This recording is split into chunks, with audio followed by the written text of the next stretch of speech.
이런 제목으로 같이 말씀을 나누겠습니다. 한번 따라서 할까요? 재림과 말세의 징조와 교훈.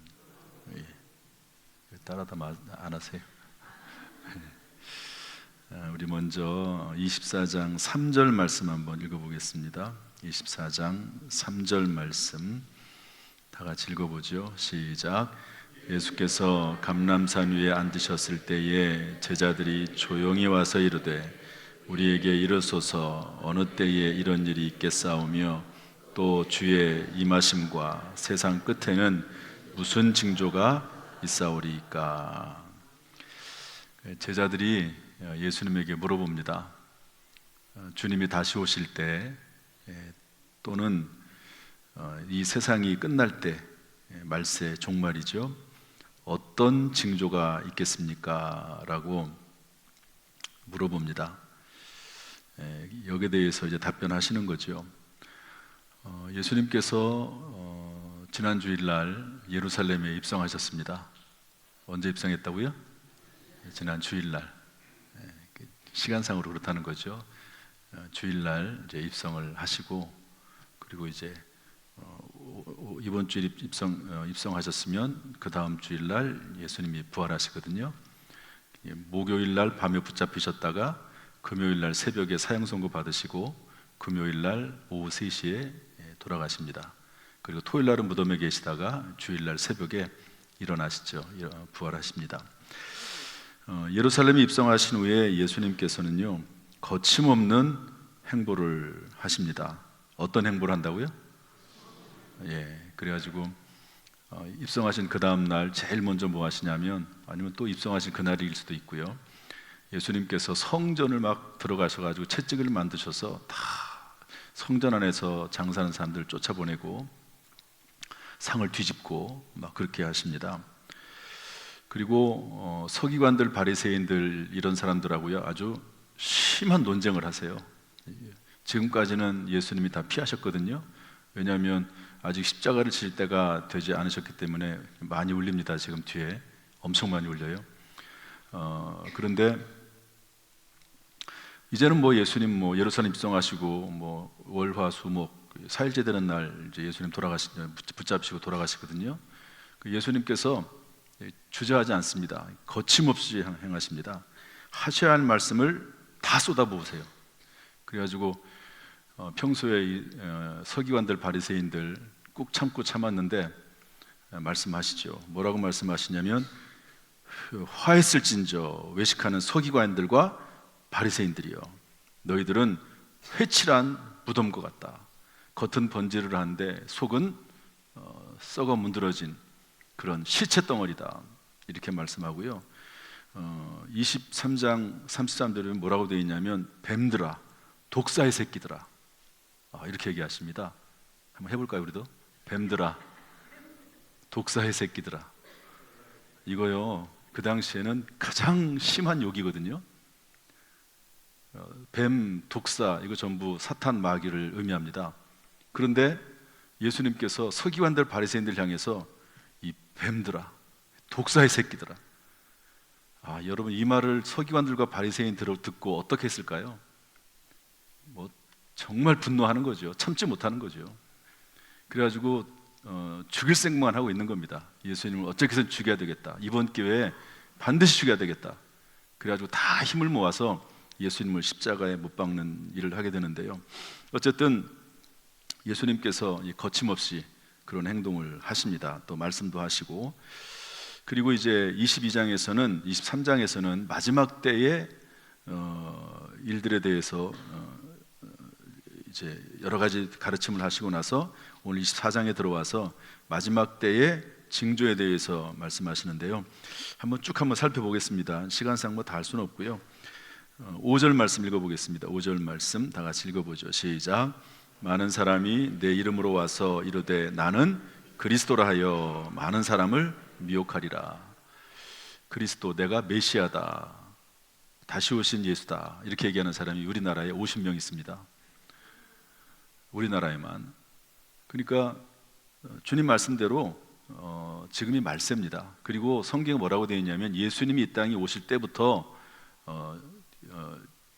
마지막이라고, 마지막 때라고 성경은 말씀하고 있거든요. 그러니까 주님이 지금 참고 또 참고 계시는 것 뿐이지 언제라도 주님이 오실 수 있는 때가 지금이다 하는 것을 우리가 기억을 해야 됩니다.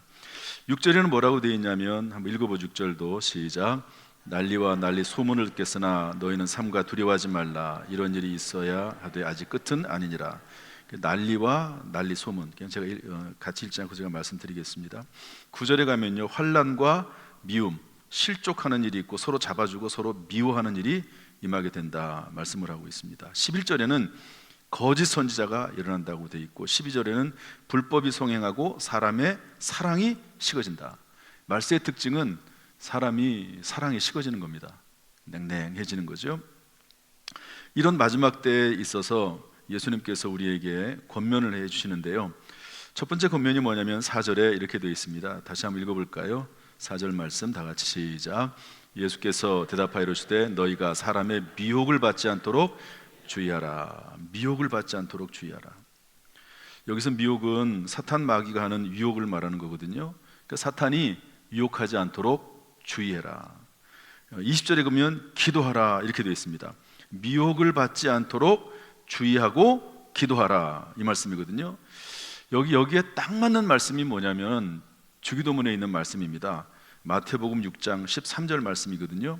주기도문을 쭉 읽다 보면 어떤 말씀이 나오냐, 시험에 들게 하지 마옵시고 다만 악에서 구하시옵소서 이런 말씀이 나와요. 한번 따라서 합시다. 시험에 들게 하지 마시옵고 악에서 구하시옵소서. 여기서 말하는 시험이 여기서 말하는 미혹입니다. 미혹, 유혹, 빠지지 않게 해달라. 여러분, 제가 정말 강조하는 기도 중에 하나가 주기도문입니다. 주기도문은 정말 중요한 기도이거든요. 아침에 일어나자마자 주기도문하고 잠잘 때 주기도문하고 수시로 주기도문하고 그 말씀과 의미를 생각하면서 주기도문을 하는 것은 말세를 사는, 마지막 달을 사는 우리들이 마땅히 해야 될 기도인 줄로 믿습니다. 주기도문을 많이 하십시오. 그냥 주문하듯이 하지 말고 그 의미를 생각하면서 주기도문을 많이 하시기를 부탁을 드리고 13절 14절 말씀 읽겠습니다. 13절 14절 시작. 그러나 끝까지 견디는 자는 구원을 얻으리라. 이 천국 복음이 모든 민족에게 증언되기 위하여 온 세상에 전파되리니 그제야 끝이 오리라.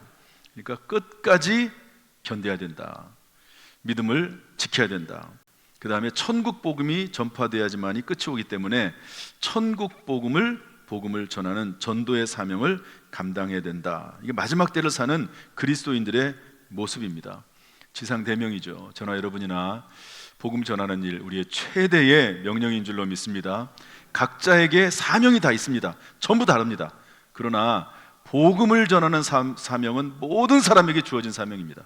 그래서 제가 올해부터는 모든 성도들은 다 할 수 없고 직분자들, 집사님들, 권사님들, 안수 집사님들, 장로님들, 교육자들 이런 분들은 누구든지 간에 선교 헌금을 하도록 했으면 좋겠다. 그래서 써붙였어요. 아예 그냥 본인이 원하든 원하지 않든지 간에 그냥 다 이름을 써붙였습니다. 왜냐하면 그것은 우리가 마땅히 해야 될 일이기 때문에 그렇죠. 이번 주일 부활주일입니다. 부활주일 무엇보다도 가장 주님을 기쁘시게 하는 우리의 선한 일이 있다고 하면 믿지 않는 사람들 또는 교회 잘 안 나오는 사람들을 데리고 와서 천국 복음을 전하는 일인 줄로 믿습니다. 사랑 나눔 전도 축제를 통해서 영혼들이 나올 수 있도록 전도하고 무엇보다도 기도할 수 있기를 주님의 이름으로 축복합니다. 우리 사랑 나눔 전도 축제를 하면서 제일 먼저 동영상 보여준 것이 누구죠? 허준호 배우 또 윤복희 배우 두 사람의 이야기를 했습니다. 윤복희 씨가 20년 동안 정말 간절히 기도하고 관심 가지고 보살피고 전 교회 나오란 말은 안 하죠. 안 했죠. 그럼에도 불구하고 하나님께서 인도하셔서 예수 믿게 되는 것을 볼 수 있습니다. 그리고 그 방송에서 상 받을 때 하나님 앞에 영광을 돌린다고, 감사하다고, 하나님이 이런 기적을 주시네요. 그렇게 얘기하는 것을 듣지 않았습니까? 마지막 시대에 우리 천국 복음을 전하는 저와 여러분 우리 교회가 될 수 있기를 주님의 이름으로 축복합니다. 그리고 이제 15절부터 나오는 내용들은요, 우리가 읽진 않았지만 24절에 성전 건물들이 다 무너질 거라고 예수님 말씀하거든요. 실제로 그 일이 AD 70년에 티투스라고 하는 로마 장군이 와가지고 성전을 다 무너뜨립니다. 그런데 그거에 대한 이야기가 15절부터 28절까지 이제 설명을 해주고 있는데요. 이것은 중의적입니다. 그 당시에 AD 70년에 앞으로 일어날 일이기도 하고, 그리고 마지막 때 일어날 일이기도 한데요. 여기 있는 내용이 뭐냐면, 이제 이런 일이 보이면 도망하라, 산으로 도망하라 하는 말이 나오고, 또 그리고 거짓 선지자들이나 이런 사람들이 나타난다 할지라도 믿지 말아라. 재림 예수라고 해도 믿지 말아라. 여러분, 재림 예수라고 하는 말을 믿어서는 안 되는 이유가 뭐냐면요, 요한계시록 보면 예수님이 다시 오실 때에는 어떤 일이 일어나게 되냐면, 이 땅에 모든 사탄 마귀를 1000년 동안 가두게 되고, 이 땅에 천년왕국이 시작이 되거든요. 그리고 예수님이 오시는 순간 그런 일이 이루어지는 거기 때문에, 아직 이 세상에 아무런 변화도 없는데 자기가 나타나 가지고 재림 예수라고 말을 하는 것 자체가 이미 성경에서 벗어난 겁니다. 내가 다시 오신 재림 예수, 다시 오기도 했던 재림 예수다 라고 말하는 순간 그 말은 거짓말이에요. 왜냐하면 성경하고 다르기 때문에 그렇습니다. 그래서 그런 내가 재림 예수다, 그리스도다, 그런 말을 하는 것들에 대해서 믿지 말아라 말씀을 하고 있습니다. 그리고 42절에 가면 깨어 있으라고 말씀하고 있고, 44절에 가면 준비하고 있으라고 말씀을 하고 있습니다. 여러분, 우리가 주님의 다시 오심을 늘 바라보면서 시험에 들지 않게 깨어 있어 기도할 수 있기를 주님의 이름으로 축복합니다. 마음은 원이로되 육신이 약하다 그랬습니다. 깨어 기도하면 연약한 육신으로 인해 오는 시험을 물리칠 수 있다 하는 그런 말씀이죠. 육신이 연약하기 때문에 우리가 항상 시험을 이길 수가 없습니다. 그러나 깨어 기도하면 하나님께서 우리에게 지혜 주시고 능력을 주셔서 그 시험에서 벗어날 수 있게 될 줄로 믿습니다. 그래서 마지막 말씀하고 마치려고 그러는데요, 45절 말씀인데 한번 읽어보겠습니다. 마지막 때를 사는 그리스도인, 재림과 말세를 준비하는 그리스도인들의 모습인데, 우리 45절 말씀 다 같이 읽어보죠. 시작. 충성되고 지혜 있는 종이 되어 주인에게 그 집사람을 맡아 때를 따라 양식을 나눠줄 자가 누구냐? 주인이 올 때에 그 종이 이렇게 하는 것을 보면 그 종이 복이 있으리로다. 충성되고 지혜 있는 종이 되어라 하는 말씀이거든요. 한번 저를 따라서 합시다. 충성되고 지혜 있는 종이 되라. 가슴에 손을 얹고 충성되고 지혜 있는 종이 되라. 자기에게 하는 말이에요. 다시 한번, 충성되고 지혜 있는 종이 되라. 여러분, 충성이 뭘까요? 충성 이런 것 말고 충성이 뭐냐? 충성의 요소 중에 가장 중요한 것은 헌신입니다. 헌신. 내가 무엇을 맡았든지 간에 그 일에 최선을 다해서 헌신하는 거죠. 우리 알곡 찬양대가 됐든 또 교사가 됐든 어떤 직분이 됐든지 간에 그 직분에 맞는 일에 최선을 다하는 거, 헌신하는 거, 이게 충성이고요. 그런데 충성이라고 하는 의미 속에는 어떤 의미가 또 들어가 있냐면 변함없다라고 하는 의미가 가지고 들어가 있습니다. 여러분, 열심히 하긴 하는데 중간에다 그만둬요. 열심히 하긴 하는데 막 그냥 어떤 때는 막 정말로 뭐 모든 것을 다 할 것처럼 막 그렇게 하다가 어느 날 보면은 없어졌어요. 보이질 않아요. 그 충성이 아닙니다. 그 충성은 헌신하기도 하면서 동시에 변함없는 것을 말하거든요. 물론 이제 사람이 탈진해서는 안 될 것이지만, 그러나 충성이라는 말 자체가 항상 변함없이 그러면서 헌신하는 거, 이것을 충성이라고 합니다.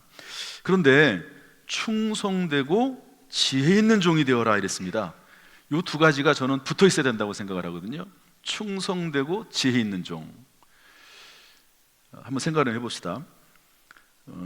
충성스럽기는 한데 지혜롭지가 않아요. 그럼 어떻게 될까요? 참 어렵습니다. 이런 사람 정말 어렵습니다. 충성되긴 한데, 대표적으로 누구를 들 수 있냐면 우리 삼국지에 보면 그 누구죠? 그 장비 있습니다. 장비라고 아세요? 수염 막 이렇게 많이 나가지고 힘도 세고 막 싸움도 잘하고 막 이러거든요. 그런데 장비는 싸움도 잘해요. 그런데 지혜롭지 못해요. 그래가지고 장비는 실수를 많이 합니다. 제갈공명이 이렇게 해라 지시를 해주잖아요. 그런데 자기가 제갈공명보다 더 똑똑한 것처럼 자기 마음대로 막 해버려요. 그리고 전쟁에서 또 지고 와요. 또 그렇게 힘은 세서 싸움은 잘하는데, 전쟁에 나가서 싸움은 잘하는데 아주 큰 실수, 그런 실수들을 몇 번 합니다. 왜냐하면 충성스럽긴 해요. 그 마음이 변함이 없어요. 그리고 헌신해요. 그런데 지혜가 없어요. 지혜가 없으면 다른 사람 말이라도 좀 잘 들어야 될 텐데 말도 잘 안 들어요. 그러니까 충성스럽기만 하고 지혜가 없으면 참 어렵습니다. 다른 사람에게 해를 끼쳐요. 해를 끼치는 경우가 있습니다. 그런데 삼국지에 나오는 사람 인물이니까 한 사람을 더 들자고 하면 관우라는 사람이 있습니다. 관우. 거기는 유비하고 삼형제이지 않습니까? 그런데 관우는요 참 지혜롭기도 해요. 쌈도 잘하고 헌신적이고 용맹하기도 하고 변함없고, 그런데 지혜롭기도 해요. 그래서 이제 뭐 좋은 건 아니지만 이제 중국이나 대만 이런 데 가면은요 관우의 상을 많이 세워놔요. 관우 이제 신으로 섬기는 거거든요. 그만큼 이제 관우가 사람들에게 인정을 받고 그렇게 되는 거죠. 그러니까 뭐 삼국지에서 따와서 그렇긴 하지만 우리가 하나님 앞에 또 충성하고 일을 하는 데 있어서 충성 더하기 지혜, 이 두 가지가 다 있다고 하면 참 그 사람은 하나님께서 보시기에 쓸만한 그런 사람이 되지 않을까 생각을 해봅니다. 문제는 지혜를 얻는 건데요, 야고보서 1장 5절 말씀에 이렇게 되어 있습니다. 누구든지 지혜가 부족하거든 후히 주시고 꾸짖지 아니하시는 하나님께 구하라. 그리하면 주시리라. 여러분, 하나님께 우리가 지혜를 구하면 하나님이 우리에게 분명히 약속하신 대로 지혜를 주실 줄로 믿습니다. 그런데 시편 말씀 보니까 이런 말씀이 있어요. 시편 19편 7절에 보니까 여호와의 율법은 완전하여 영혼을 소성시키며 여호와의 증거는 확실하여 우둔한 자를 지혜롭게 하며. 뭐가 지혜롭게 한다고요? 하나님의 율법, 말씀이. 시편 119편 98절은 이렇게 되어 있습니다. 주의 계명들이 항상 나와 함께 하므로 그것들이 나를 원수보다 지혜롭게 하나이다. 하나님의 말씀이 늘 나와 함께 할 때 그 지혜가 원수들보다 뛰어나게 된다, 그렇게 말씀을 하고 있거든요. 그래서 여러분, 충성된 사람, 지혜로운 사람, 이런 사람들은 하나님에게도 인정을 받고 세상 사람들에게도 인정을 받고 교회 내에서도 인정을 받죠. 그런데 그러기 위해서는 꾸준하게 끊임없이 하나님 앞에 지혜를 구하면서 성경 말씀을 읽고 그 말씀 속에서 감동받고 그 말씀이 내 삶을 움직이고 내 손과 발이 되고 하는 삶을 살다 보면 지혜가 주어진다고, 지혜로운 사람이 된다고, 그렇게 성경은 우리에게 약속을 해주고 있습니다. 그래서 제가 보면은요, 학력이 좀 떨어지는 분들이 있어요. 뭐 요즘은 그래도 많이 이제 학력이 높아지긴 했지만 옛날에만 해도 이제 초등학교도 못 나오신 분이 많고 뭐 옛날 지금 뭐 80대 90대 되신 분들은 뭐 대부분 그런 분들이 꽤 많죠. 그런데 교회 와서 예수 믿고 늘 하나님 말씀 배우고 성경 읽고 그런 분들은요, 지식은 좀 없을지 몰라요. 세상 지식은 배워야 되거든요. 제가 생물학을 전공했지만 배우지 않아서는 모릅니다. 그냥 가만히 기도만 하고 있는데 생물학 지식이 머리에 들어온다? 그런 일은 존재하지 않습니다. 하나님의 자연 법칙에 맞지 않습니다. 그런데 지혜로운 분들이 있어요. 지혜로운 분들이 성경 말씀을 통해서 하나님 앞에 기도하는 가운데 어려운 그 고비와 고난을 정말 지혜롭게 이겨나가는 분들이 의외로 참 많습니다. 왜냐하면 하나님의 말씀이 우리에게 지혜를 주기 때문에 그렇지요. 여러분, 하나님의 말씀을 늘 읽고 묵상하는 가운데 지혜 있을 뿐만 아니라 충성된 종이 될 수 있기를 주님의 이름으로 축복합니다. 여러 가지 권면이 있지만 제가 드리고 싶은 권면 중에 하나는 천국 복음을 전하는 사람, 그 다음에 깨어 기도하는 사람, 충성되고 지혜 있는 종이 된 사람, 이런 사람이 될 수 있기를 주님의 이름으로 축복합니다. 우리에게 모든 성도들에게 이런 은혜 베풀어 주시기를 주님의 이름으로 축복합니다. 우리 찬송 하나 하고 기도하겠습니다. 아버지, 당신의